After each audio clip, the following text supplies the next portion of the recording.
What is a water spider?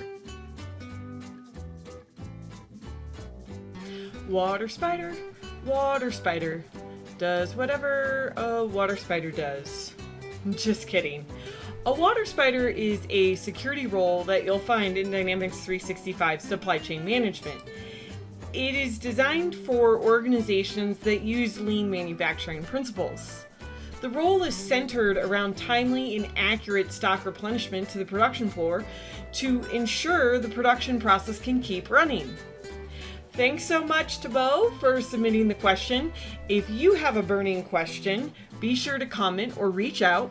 As always, be sure to like, subscribe, and turn on notifications, and we'll see you next time on Dynamics 365 Unboxed.